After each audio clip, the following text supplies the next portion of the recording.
आप मेहरारू बन जाइए। ए बेटा मेहरारू बन तो जाएंगे, लेकिन याद रखना बैंक तुम्हारा कुल जमीन जायदाद सब अपने नाम करवाएंगे, तुम्हारा किडनी निकलवाएंगे, तुम्हारा दिल बिचवाएंगे, तुम्हारा अमाशय अग्नाशय, ठीक है, यकृत लीवर सब बेच बाच के ना हम दुबई निकल जाएंगे हबीबी के पास। ठीक है बेटा, तो मेहरारू बन तो जाएंगे, क्या कि सब हो के उनर मेहरारू चाहे सुनर है, हम बन तो जाएंगे लेकिन छोड़ेंगे नहीं तुमको है। कुल बेचवा करके सब कुछ शरीर का अतरी मतरी कुल बेच बाच के दुबई में हम जा करके माशाल्लाह माशाल्लाह है ना, ये गाना गाते हुए दिखाई देंगे। यहाँ इम्पोर्टेंट है ये जलियांवाला बाग हत्याकांड का हुआ था 13 अप्रैल 1919 यहाँ पर लिखे नहीं है तो जानते ही तो लोग, लेकिन मेला था वैसाखी का मेला। और यहाँ से बीपीएससी में सवाल आया हुआ है, नहीं किसका मेला था? वैसाखी का मेला। लोगों को मेला में ये नहीं पता चल सका कि शहर में क्या लागू है, मार्शल लॉ, ये बात पता नहीं चला। और जलियांवाला बाग के मैदान में लोग जमा हुए, क्या हुए? जमा हुए। और वहाँ तो तुम लोग को मालूम है, ये है कि बस इस मैदान में एक ही जगह था, क्या था? इधर से जो है सो जनरल डायर और उसके सैनिक क्या हुए, अंदर घुसे। अंदर बीच में तो कुआं भी था, लेकिन जब इधर से गोलियां चली वो समझा कि जनरल डायर कोई प्लान हम लोग के खिलाफ बना रहा है। क्या बना रहा है? लेकिन ये लोग तो एकत्र हुआ था शांति मतलब कि आए का जो है सो मतलब कि विचार विमर्श करने के लिए। गोलियां चलाने लगे। इतिहास में सिर्फ यही लिखा हुआ है कि हजारों लोग मारे गए, ये नहीं लिखा हुआ कि 1000 की 1500 की 1200, हजारों घायल हुए नहीं। चलिए उसके बाद मार्शल लॉ, जनरल डायर है ना।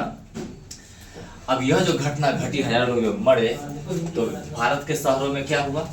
पहला हुआ हड़तालें हुई, लोगों ने हड़ताल कर दिया। तो कौन लोग हड़ताल किया?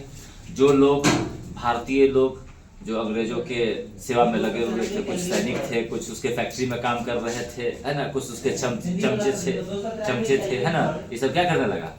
हड़ताल करने लगा। और पुलिस से मोर्चा लेना। दूसरा काम क्या हुआ? यानी कि कुछ लोग भीड़ भाड़ जो है जलियांवाला बाग हत्याकांड के बाद जो अंग्रेजों का पुलिस था, उसका जो थाना था, वहाँ कुछ मोर्चा लेना। मोर्चा लेने का मतलब हो गया कि उसके साथ भिड़ गया, हाँ मारपीट। तीसरा घटना हुआ सरकारी इमारतों पर हमला। जितना भी मतलब कि अगर रेल चल रही थी तो उस पर हमला हुआ, डाक खाना था उस पर हमला हुआ, पुलिस था, अंग्रेजों का पुलिस विभाग जहाँ था, जहाँ सरकारी थाना था, उस पर हमला होने लगा है ना। अब सरकार ने क्या किया? अब सरकार क्या किया? लोगों को अपमानित किया, क्या लोगों को सड़कों पर घसीटा, लोगों को आतंकी कहलाया कि सब आतंकी है। क्या है सब? जैसे कि भगत सिंह को आतंकी कहलाया, क्या देना था? फांसी जो है सो 23 मार्च को है ना दे दिया के 22 मार्च को, एक दिन पहले, ताकि हल्ला नहीं हो, हंगामा नहीं हो है ना।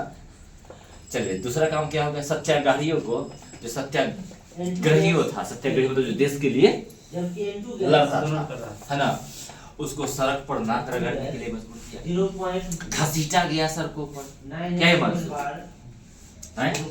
और यह कहा गया कि जितने भी साहेब हैं, अंग्रेज लोग हैं है ना, उसको सलाम करना, नहीं करेगा तो उस पर भी एकदम सोटिया, ठीक है।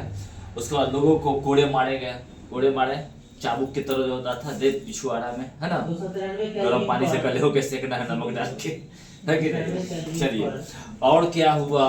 शहर में 2 शहर, एक है गुजरावाला और एक है पंजाब, इस पर बम भी मारा गया अंग्रेजों के द्वारा। और यहाँ गुजरावाला बम कहाँ मारा गया, ये सवाल एग्जाम में आता है ना। दूसरा उसके बाद क्या हुआ कि कौन वैसाखी के मेला पे लोग एकत्र हुए थे, ये भी सवाल एग्जाम में जो है सब बड़ा पूछा जाता है, कंपटीशन लेवल के एग्जाम में।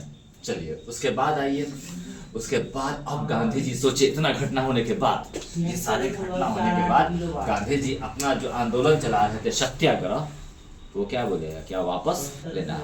और काम ही यही था, आंदोलन चलाना है, फिर जब उग्र हो है ना वापस ले लेना है। तो भारत के जो उग्रवादी नेता थे वो लोगों का कहना था कि नहीं ऐसे भी तो देश आजाद नहीं होगा, जब हम लोग उग्र हो गए इससे अंग्रेजों को नुकसान होगा, उसके धन संपत्ति का, उसको मारा पीटा जाएगा, हत्या किया जाएगा, तभी तो वो भागेगा नहीं यहाँ से। अब ये क्या करते थे?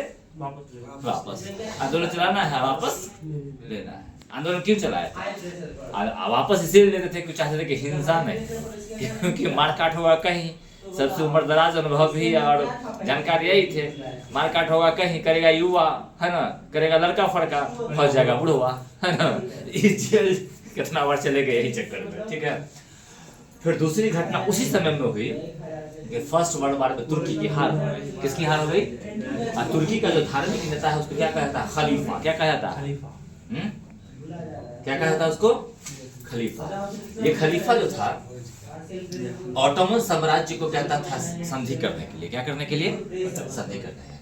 और खलीफा की शक्तियों को स्थापित करने के लिए खलीफा कहाँ का था? तुर्की का नेता। कहाँ का था? मुसलमान। तो यहाँ का भी जो मुस्लिम लोग थे बम्बई में 1919 में एक मीटिंग बैठाया। कहाँ बैठाया? यहाँ से भी सवाल है, याद रखना। खलीफाओं के समर्थन में मीटिंग कहाँ हुई? बम्बई। और कब हुई? 1919। ये शहर का नाम पूछता है। किसका नाम? शहर का नाम पूछता है ना। एक खलीफा समिति बनाया गया और बनाने वाले दो भाई थे, या सगा भाई, मोहम्मद अली और शौकत। ये मिले गांधी जी से। गांधी जी से मिला कब? 1920 में, ठीक है। बम्बई में एकत्र हुआ 1919 में, याद रखना इस बात को, ठीक है। गांधी जी से मिला। अब गांधी जी से क्यों मिला? क्योंकि उस समय वो बड़े नेता थे। और गांधी जी से मिलने के बाद ये सब जो खलीफाओं का नेता युवा था भारत में, है ना, खासकर मुस्लिम समुदाय के युवा ज्यादा जुड़ा हुआ था। तो ये गांधी जी से इसलिए मिला कि गांधी जी का समर्थन मिला। और गांधी जी का समर्थन मिला तो भारत के जितने भी नेता हैं और कांग्रेस के जितने भी नेता हैं उसका समर्थन किसको मिल जाए? इस खलीफाओं को, इस अली बंधुओं को, है ना, मिल जाए। इसका फायदा किसको होता? डायरेक्ट कहा गया? इसको होता। किसको होता? तुर्की को होता, ठीक है। अब